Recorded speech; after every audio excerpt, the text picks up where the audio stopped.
Good morning. It is time for the big guns. Everyone gets into speaking skills because they want to be seen as an expert in their field. You're an expert. And this worked.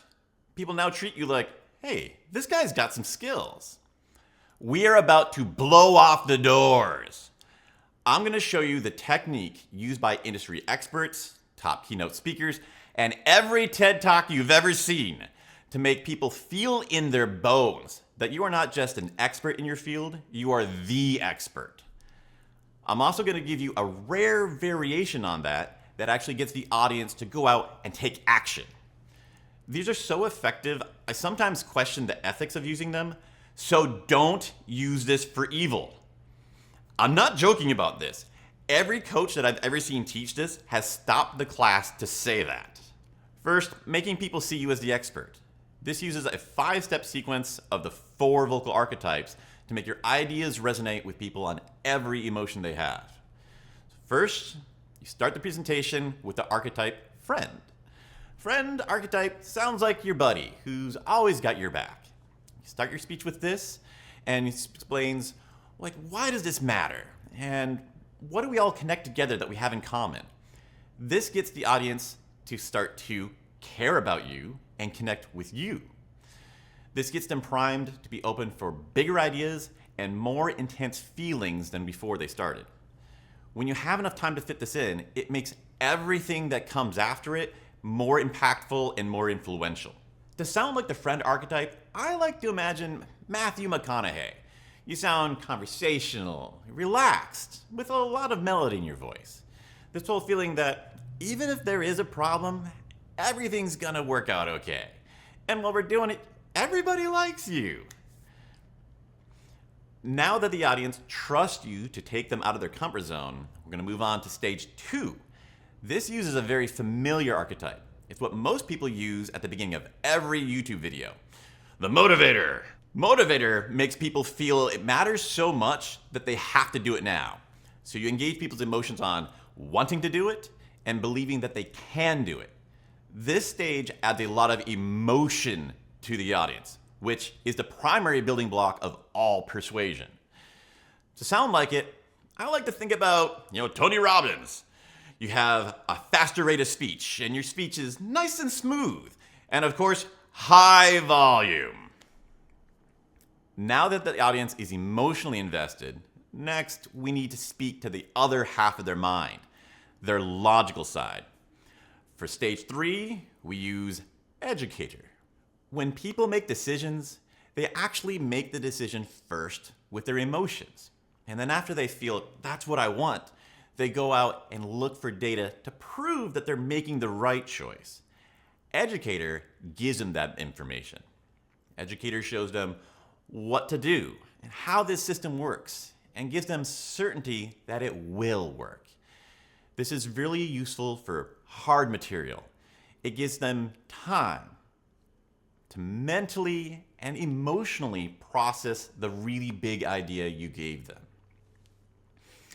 To sound like an educator, I like to imagine David Attenborough, or imagine a really good college professor. Educator is low and slow.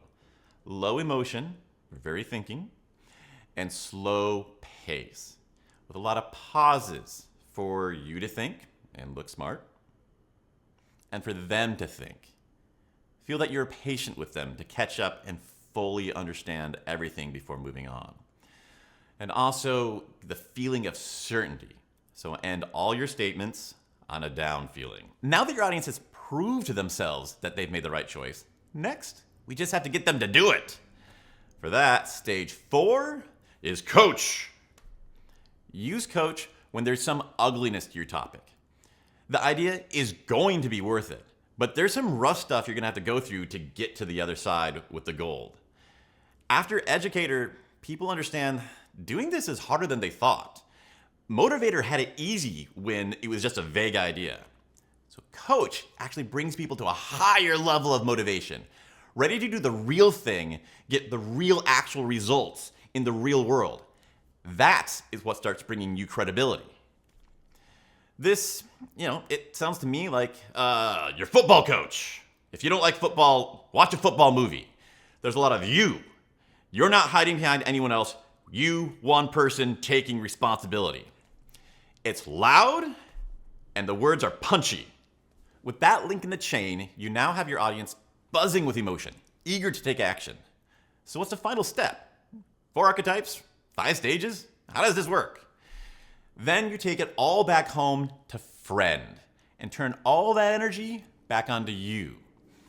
Honestly, this is the ethically questionable part. Saying this again, don't use this for evil. Coming back to friend, you make everyone feel that everything's going to work out, that they got this. And you're reestablishing that connection with you, so you make them feel really happy about that future that they're expecting to come right now. This is the classic feel-good moment that you see at the end of every TED Talk. This makes people associate that happy, anticipated future success with you. That's how people start seeing you as the top leader in your field. It's a powerful aid for your career. Make sure to live up to it well. Now, personally, I care more about improving people's lives than me getting the credit for it. So, as I promised, here's the variation on this that focuses on getting them to take action. If you're an educator, you'll love this. But it's a short one, so don't blink. Skip step 5. I told you it was fast. Just don't end with friend. If you don't give them that release of the emotional energy with friend, all that energy stays up, leaving them hungry to take action. Just make sure to have your thing lined up right now. Don't motivate your whole team right before lunch when they're not going to do anything. If you're at a convention, once they walk out of your booth or room, they're going to have all kinds of alternatives right in front of them. They might get something worse or even something bad for them. So use this when you've already lined up, like a sign up for a class that you can help them with. Or if you're doing a QA and you really want everyone to ask action-oriented questions to you.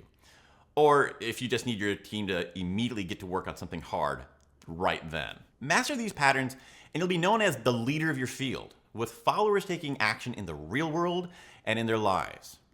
After that, there isn't really anything more left to teach you. Unless using these intense skills in business can sometimes be a little risky. There are consequences for going too far over the top. So in this series, I show you modifications to guarantee your speaking is always mission appropriate. In the first video, you learn the correct amount of emotion for each situation so you're as effective as possible while protecting your reputation at all times.